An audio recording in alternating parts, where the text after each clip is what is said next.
तारिक लुत्फ़ी साहब, ये क्या चल रहा है पाकिस्तान फुटबॉल में, और ये जो तीनों क्लब जो कि साफ फुटबॉल चैम्पियनशिप के लिए शॉर्टलिस्ट हुए हैं, अफ़गान क्लब चमन, मुस्लिम क्लब की अगर हम बात करते हैं या फिर हम नौशकी की बात करते हैं, किसी तारुफ़ के मोहताज नहीं है, इनकी बड़ी खिदमात हैं, तो इनका मुंतखब होना तनकीद की जद में नॉर्मलाइजेशन कमेटी। जनाब, ये है कि बात को समझने की ज़रूरत है। इस बात की हम किसी भी ऐसे प्राइवेट क्लब के खिलाफ नहीं है, जैसे कि मुस्लिम एफसी है या अफ़गान चमन है या नौशकी है। वो बेचारे अपनी एफर्ट्स करते हैं और बलूचिस्तान से 3 टीमें प्रीमियर लीग में अक्सर व बेशतर हिस्सा लेती हैं, तो उनकी काविशें अपनी जगह पर हैं। लेकिन पाकिस्तान में 2012 से एक मूवमेंट चली थी एएफसी की तरफ से कि जो डिपार्टमेंटल टीमें हैं, जो बच्चों को रोज़गार मुहैया करती हैं, जो फैसिलिटीज़ मुहैया करती हैं, वो अपने आप को जो ना क्लब में कन्वर्ट कर लें। और ये प्रोसेस तकरीबन प्रीमियर लीग खेलने वाले तमाम डिपार्टमेंट्स ने अपने पास काविशें की और उसके बाद तकरीबन सब ने अपने आप को एफसी में कन्वर्ट कर लिया। तो अब 2012 से हम ये समझते हैं कि अगर कैरल है तो वो कैरल एफसी है, अगर एसएसजीसी है तो वो एफसी है, मतलब फुटबॉल क्लब है। इसी तरह नेशनल बैंक है या वापडा है या आर्मी है, सब क्लब, और सब ने अपने लेटर हेड्स भी बनाए हुए और लिखना भी शुरू कर दिया। और इसकी सबसे बड़ी जो मिसाल है वो ये है कि अगर एएफसी की एक्सेप्टेंस ना होती तो ना केआरएल एफसी प्रेसिडेंट कप का टूर्नामेंट खेलता, ना के इलेक्ट्रिक खेलती, ना पाकिस्तान वापडा खेलती। तो हम सब खेल के हैं, बल्कि केआरएल तो फाइनल खेल के आई है एफसी प्रेसिडेंट कप का, जिस पर कि उन्होंने बड़ी पजीराई की कि यार ये बड़ा अच्छा क्लब है केआरएल एफसी। तो बात यह है कि मौजूदा वक्त में हमारी सबकी इंतहाई बदकिस्मती है कि एनसी इन मामलात को बहुत अच्छे तरीके से देख नहीं रही, और वो ये नहीं समझ रही इस बात को कि अगर इन क्लबों को, जो हमारे जो डिपार्टमेंट्स हैं जिनको हमने क्लब में कन्वर्ट किया, अगर इनको मौका ना दिया खेलने का एफसी के टूर्नामेंट्स में या प्रीमियर लीग खेलने का मौका ना दिया गया, तो इसका मतलब है कि एनसी जहां फुटबॉल में इलेक्शन कराने हैं उसको और डे टू डे अफेयर्स के काम करने हैं, वो मैं समझता हूँ कि फुटबॉलर्स की शेयर को काटने की कोशिश कर रही है। ठीक हो गया। तारिक लुत्फ़ी साहब हमारे साथ टेलीफोन लाइन पर मौजूद हैं और स्टूडियो में हमें ज्वाइन कर रहे हैं पाकिस्तान जूनियर फुटबॉल टीम के साबिक coach, qualified coach Nasir Ismail.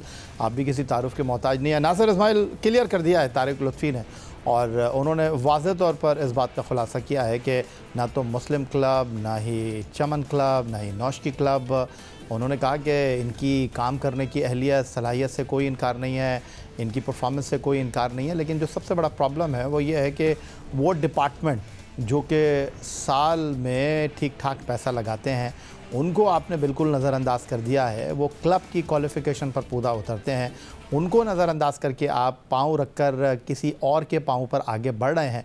इससे जो है वो डिपार्टमेंट के जो मामलात हैं वो गंभीर हो सकते हैं, क्योंकि साफ फुटबॉल चैम्पियनशिप में किसी डिपार्टमेंट का क्लब के नाम पर शिरकत ना करना मसाइल का सबब बन सकता है। फिर उनको ये सवाल उठेगा कि किस बुनियाद पर वो टीम चला रहे हैं। बिस्मिल्लाहिर्रहमानिर्रहीम। थैंक यू वेरी मच जय भाई, आपने अगेन फुटबॉल के ऊपर आप बड़ी बारीक नज़र रखते हैं और बड़ी डिस्कशन भी हमारे साथ ऑफ द रिकॉर्ड भी होती है। देखें, तारिक भाई ने आखिर में एक रिक्वेस्ट की कि बड़ा जुल्म होगा, तो मैं यहाँ पे हम ये बात बताते चलें कि जुल्म फिर जुल्म है, बढ़ता है तो मिट जाता है। तो अगर ये इस किस्म का जुल्म इन्होंने किया तो मैं गारंटी देता हूँ कि जितने भी फुटबॉलर्स हैं जिनका ब्रेड एंड बटर डिपार्टमेंटों से मुंसलिक है, वो किसी भी सूरत इस चीज़ों को एक्सेप्ट नहीं करेंगे। हम एक ह्यूज प्रोटेस्ट के ऊपर जाएंगे। हम जैसे कि क्लियर कर दिया तारिक भाई ने, ये तीनों हमारे क्लब जो हैं, जो हमारा फ़ख्र है पाकिस्तान प्रीमियर लीग का, और हमें इनसे कोई एतराज़ नहीं है। एएफसी जो क्लब लाइसेंसिंग रेगुलेशन की 73 पेजेस की बुक है, उस बुक में ये कहीं नहीं लिखा हुआ कि department can't be a part of club licensing, कहीं नहीं लिखा हुआ। वो कहते हैं ये हमारे टेक्निकल रेगुलेशंस है, इसको जो भी मुल्क पूरा कर सकता है वो इसका हिस्सा बन सकता है। हमारे इन तमाम डिपार्टमेंटों ने वो तमाम चीज़ें पूरी की, ठीक है ना, जिसमें कंपलसरी होता है सबसे पहले अकाउंट, बैंक अकाउंट। अगर एएफसी कहीं आपको पैसे देती तो फेडरेशन के अकाउंट में नहीं देती, वो उस क्लब के अकाउंट में देती है। क्लब्स के अकाउंट तो यहाँ पे है ही नहीं, जिसकी वजह से इनका स्क्रूटनी का प्रोसेस रुका हुआ है। इन तमाम डिपार्टमेंटों के अकाउंट्स हैं, ठीक है, और इन्होंने तमाम रेगुलेशंस को फुलफिल किया है।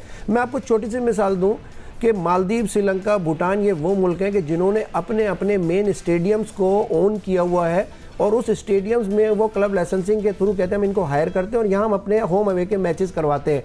और उन्होंने बाकी तमाम चीज़ों को, जैसे आर्म पुलिस फोर्स नेपाल है, उसके आगे भी FC लिखा हुआ है, पुलिस है, पुलिस फोर्स नेपाल लिखा हुआ है, धवन आर्मी क्लब वहाँ भी क्लब लिखा हुआ है, नेपाल अपना बांग्लादेश पुलिस FC वहाँ भी लिखा हुआ है। तो जब वो उन लोगों को ये सारी चीज़ें फैसिलिटेट कर रही है सार्क में, तो पाकिस्तान को क्यों आइसोलेट करेंगे? ठीक हो गया।